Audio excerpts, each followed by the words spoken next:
Hello, hello, hey, sweet people. I hope you are doing well. Welcome to another episode of Inglês no Rádio. My name is Foster, and today on the show we are joined by an extra special guest, the one, that the is only, always here. The one that is always here, Alexia. Just because you are always here does not mean that you are less special. Oh, amor. Such a great answer. Well done. And I miss you. I miss you too. Okay, great. Good episode. Okay, bye.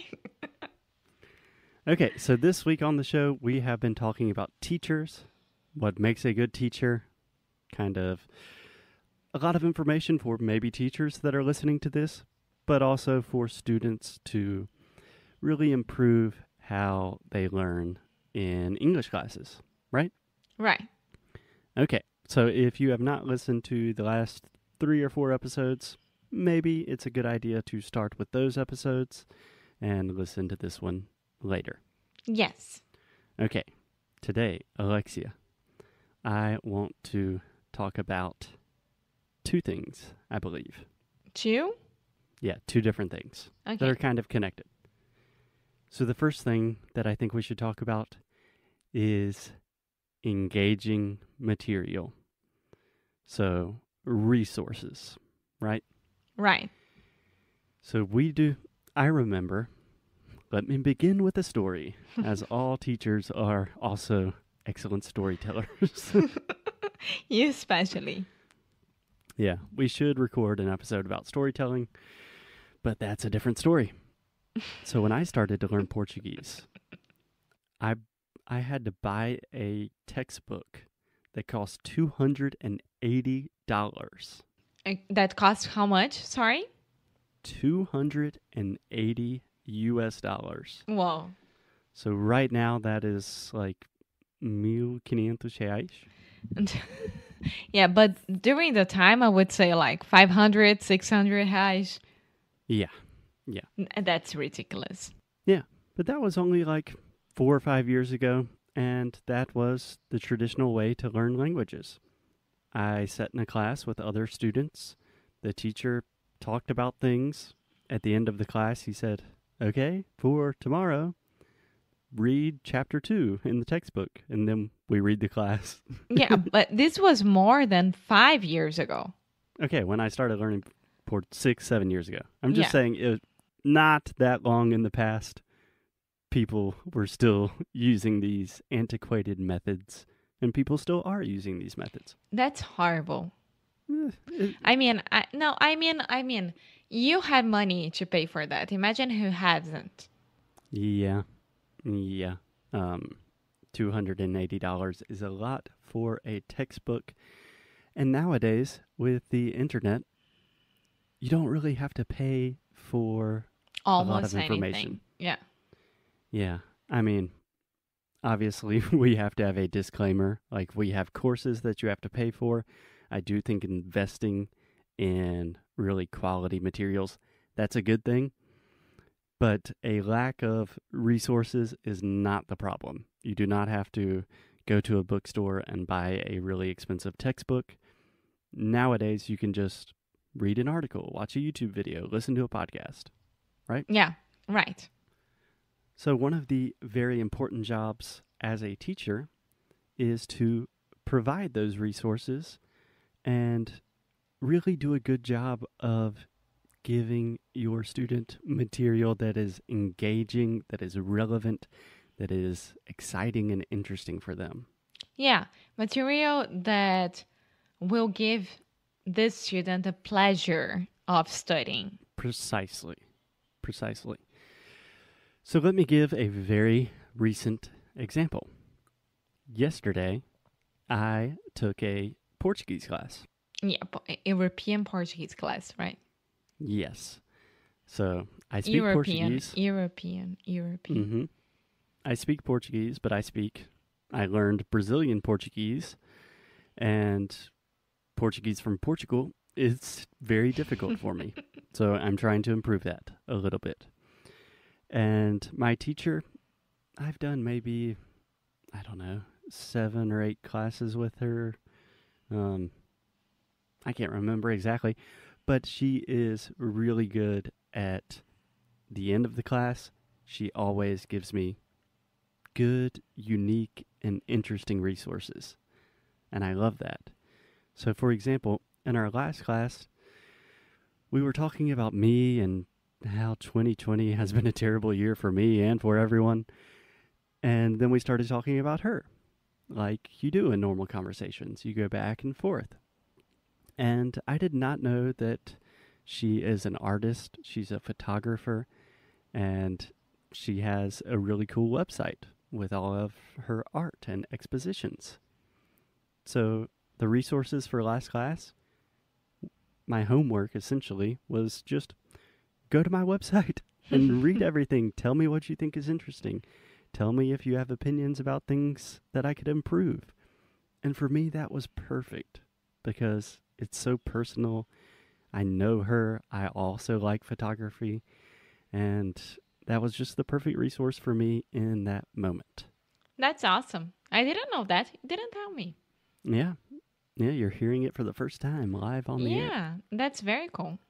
Yeah. So, can you think of other examples of resources or material or just examples kind of situations where you would give students resources? Yeah, well, for me, it's a little bit easier because I am teaching Brazilian Portuguese conversation classes, and we kind of have a podcast called Carioca Connection. And depending on the subject of that class and what we talked about, I send this student either our worksheets or our episodes, and I ask them to listen to that and to understand what we are saying. And if the student has any questions, he can send me an email or ask the next class. So this is one thing that I do. And the other thing is depending on the subject. Again, I try to find like something on the internet from globo.com or from another website that it's what we are talking about. Like if it's from politics or something related to soap opera, I don't know. And then I find an Right. article and I'll send it to the student. Yeah. So I think you bring up two really good points. First, it's like very traditional advice. Like if you're learning a new language, just change your homepage to like the most popular news site in that country. So I remember all of my teachers saying, okay, don't go to NPR, go to global.com. And that never really worked for me because I opened Global and there's just a lot in Portuguese and it's too much. So I really like the idea of sending your student something specific. Like, hey, this is what we were talking about. I found this article on Global. I want you to read this article and tell me what you think about it. Yeah. Yeah. I mean, I just said Perfect. global because it's very easy to remember, but I trying to find different sources, of course. It's not only global. Yeah. And these sources are very specific to the student. Mm-hmm. Like, for example, I have students on the extreme left of the political aisle and to the extreme right. Naturally, I'm not going to Send a left to a like, right. yeah, I'm not going to do something that just they're not going to like. Uh-huh. So, specific is good. Another great point that you mentioned for the example, you said you give your students some of our worksheets so they can listen and read. I think it's very important to really clarify with your student and try to discover how do they learn best. Yeah. Do they learn best visually? Are they more of an auditory learner? Do they like to read? Do they like to write? What do they like to do? Yeah. Because what do they like to do and what are their goals, right? Yeah. So I have a student that he's very into history. And then he was asking me about Portugal's history because, I mean, they only know the basics, right? And I sent him like 3 books that my dad read. Unfortunately, I haven't yet. And then he bought the first one. He's reading everything about Portugal, and it's in Portuguese, Brazilian Portuguese, and he's loving it, loving it. So it doesn't have to be like something that you're gonna work every class and talk about that. It can be something for his life as well. Yeah, I think it should be. That's another really important point I wanted to make. The idea with giving your student homework or giving your student resources and materials is real learning happens outside of class, right? Mm-hmm. Let's say you have one class for 1 hour each week. That is not enough to learn English. You have to be motivated, take initiative, and that's the point of giving someone engaging material, right? Yeah. Yeah. And nowadays, you can have engaging material such as like a Netflix show, YouTube channel. For example, Porta dos Fundos for you worked, and for my students as well. And it's like one of my students, he just watched the one that is Judite, Fábio Porchat, trying to cancel Tim.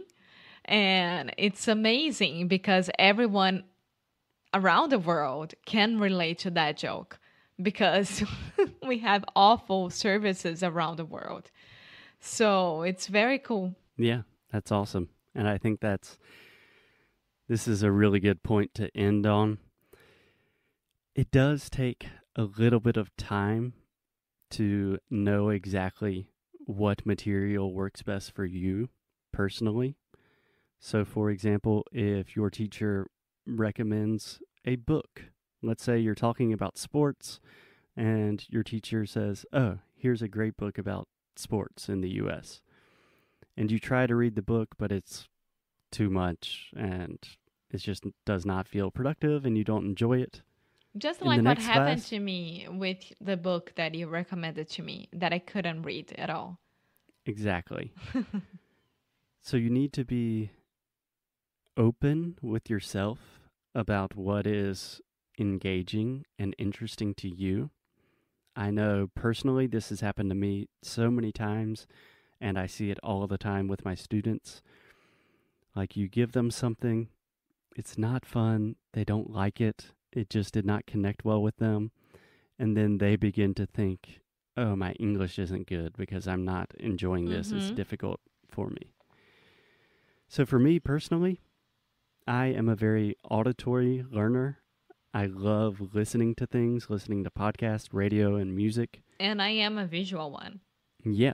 So at the end of a class, if a teacher says, do you want any recommendations? I say, yeah. Do you have any podcasts to recommend? Or if they don't ask for, if I want recommendations, I ask them, hey, do you have any podcast or radio that you listen to or music that you like that I can listen to? And that's perfect for me. Yeah, and that's a thing that we're going to talk more about next week, but I want to point it out right now because us as teachers, we do a lot to try to understand you guys as students, right? But some people struggle a little bit to like open themselves and let us know what they want. And it's always better if you let us know what you want than us guessing and trying to get it right. So, for example, for me, I am a visual person. I love watching movies and shows and like anything that is visual, I love it. And for Foster, it's more about the audio, as he said. But I mean, I would love having some podcasts as well. But if there is some show about a book or something, I would prefer the show or the movie. And it depends. Yeah, it totally depends on you. And remember, you are paying someone Yeah. to help you. So if I'm going to pay for a Portuguese class, I want to have a good connection with that person. I want them to give me good recommendations for resources. Mm-hmm. So ideally, I have a good conversation with someone. They correct me, give me some tips on my pronunciation and grammar. At the end of the class, they give me a podcast to listen to. I listen to that podcast, I take notes, and in the next class, we talk about it. Exactly. That's what I want to pay for. So for Yeah. me, that's a perfect language class. And I think all language students just need to take some time and think about what is the perfect language class for you. Yeah. Yeah. And okay, so I think that next week is going to be very interesting. Every week with you is interesting, meu amor. Okay, thanks guys, and we will talk to you next week. Bye.